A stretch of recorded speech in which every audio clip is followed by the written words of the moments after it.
Информационная служба Осетия ТВ. Главные темы выпуска. Генерал-майору советской армии Хаджи Умару Мамсурову в Испании открыли памятник. Гранитный монумент установили в парке Содружества. В торжественном мероприятии принял участие глава Северной Осетии Теймураз Мамсуров.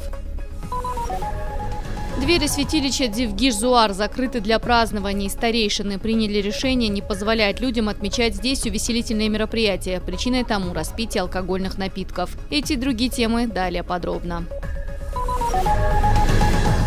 Фуэнлабрада, предместье Мадрида, городок с населением всего в 200 тысяч человек. Из достопримечательностей здесь лишь не самые сильные футбольная и баскетбольная команды. А вот во время гражданской войны в Испании в этих местах шли бои за столицу. В обороне Мадрида местным партизанам помогали воины-интернационалисты. Их действиями руководил легендарный македонский полковник Ксанти, он же генерал-майор советской армии осетин Хаджи Умар Мамсуров. Именно здесь торжественно открыли памятник великому разведчику. Гранитный монумент установили в парке Содружества. Делегацию Северной Осетии возглавил Теймураз Мамсуров. Вместе с ним в Фуэнлабраду прилетели дочь и внук разведчика.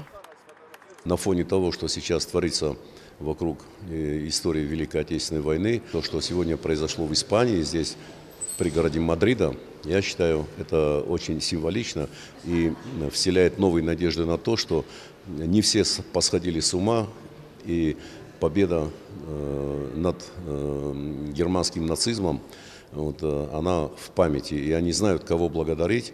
Они искренне это делали. Мы видели слезы на глазах, мы видели ликование. Об испанском этапе военной службы Хаджи Умара информации немного. Доподлинно известно, что в Мадрид его направили по приказу правительства Советского Союза. Вместе с ним в Испании были два генерала, военные прозвища Фриц и полковник Малина. Сам Мамсуров называл себя Александр Ксанти. О тех событиях он редко рассказывал. Даже в своей автобиографии уделил им лишь несколько сухих строк. Организовывал и был одним из руководителей обороны Мадрида. Лично руководил рядом операций в районе Мадрида. Организовывал и руководил всем партизанским движением в Испании. Лично участвовал во многих боях. Несмотря на то, что Ксанти был немногословен, на его подвигах ходили легенды. Данные о большинстве операций засекречены до сих пор. Даже памятную медаль за участие в гражданской войне Хаджи Умар Мамсуров получил лишь спустя 30 лет, в 1967. На самом деле, как пишут его военные соратники и особенно испанские патриоты, которые с ним вместе воевали, они пишут так: это был не человек, динамит. Там, где появлялся Хаджи, взлетали эшелоны, там взрывались поезда, там решались все вопросы в пользу Испании.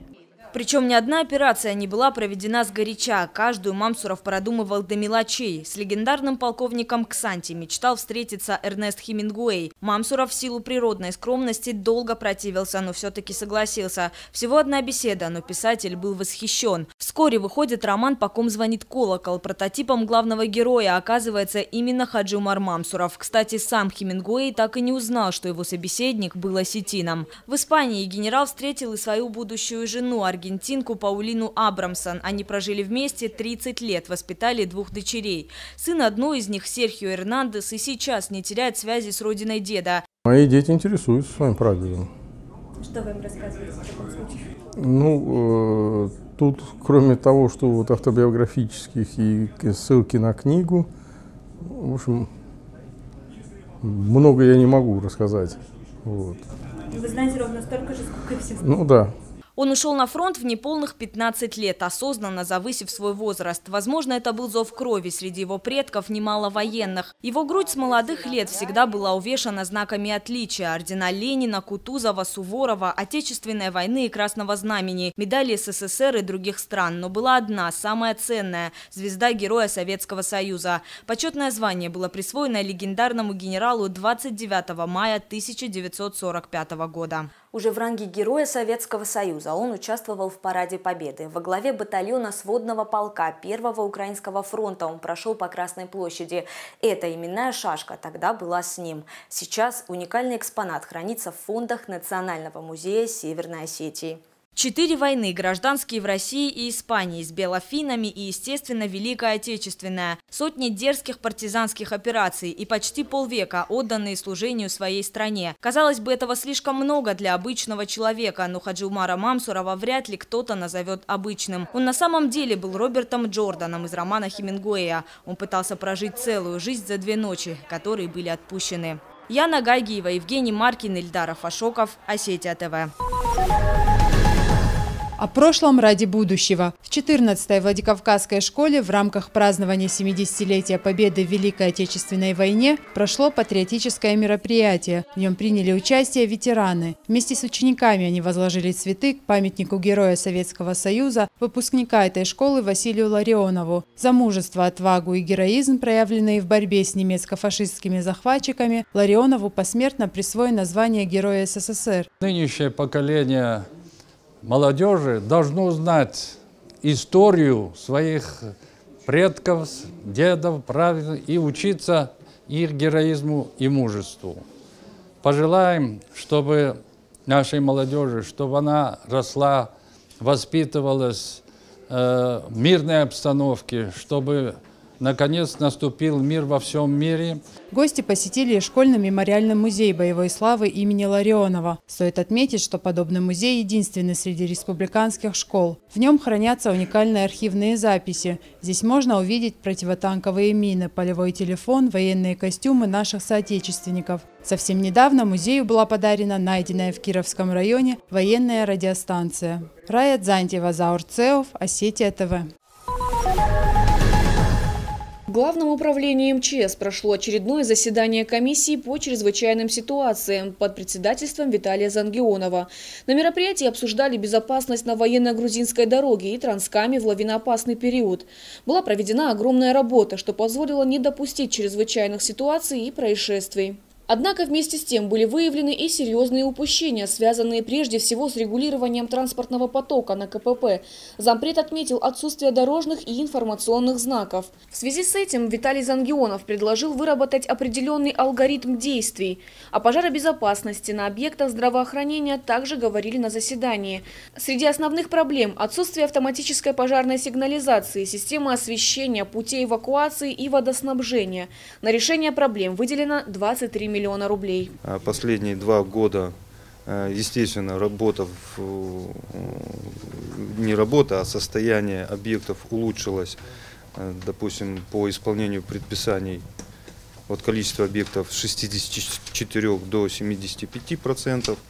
Улучшилось это в том направлении, что те нарушения, которые не имеют значительных материальных затрат, работниками данных объектов эти нарушения устраняются.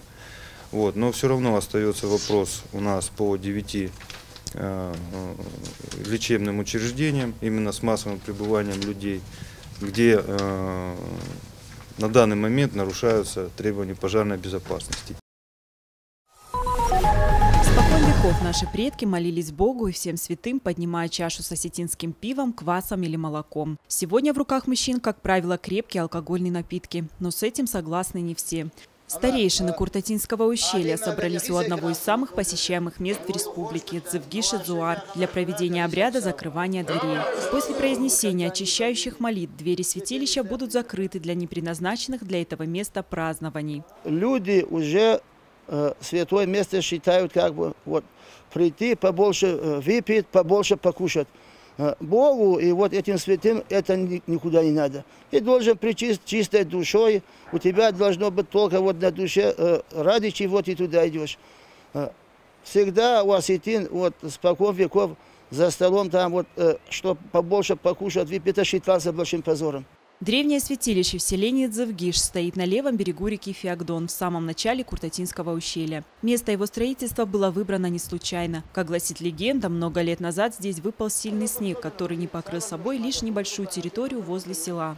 Пробравшись туда сквозь сугробы, сельчане обнаружили на поляне 2 горячие надочажные цепи. Приняв этот дар небес, люди решили построить здесь святилище. И по сегодняшний день Зуары-Лакта благословляют ими людей, одной цепью женщин, а другой мужчин. Однако куртатинцы жалуются, что правила поведения в святых местах сегодня соблюдает все меньше людей. А сами святилища бывают задействованы практически для любого праздника. По словам местных жителей, в эти места, где строго запрещается сквернословить, мусорить и распивать спиртные напитки, люди приезжают отмечать дни рождения и проводить увеселительные посиделки. Вот сейчас у молодежи появилась хорошая, вот у них хорошая идея. Хотят, чтобы в святых местах люди приходили, во-первых, в такой форме, в какой нужно ходить в них. Это во всех храмах расписано. Не должен человек туда приходить в храм в спортивной форме. Женщины, девушки в брюках не должны ходить, в платке должен прийти. И у тебя в душе должен быть вот только один, вот, то, что тут с храм пришел, и он тебе поможет. Любовь к своей культуре, истории и традициям нужно воспитывать, считают организаторы обряда. Они утверждают, что будут и дальше разъяснять посетителям святых мест недопустимость подобного осквернения. Ирина Хамицева, Ацамас Кочиев, Осетия ТВ.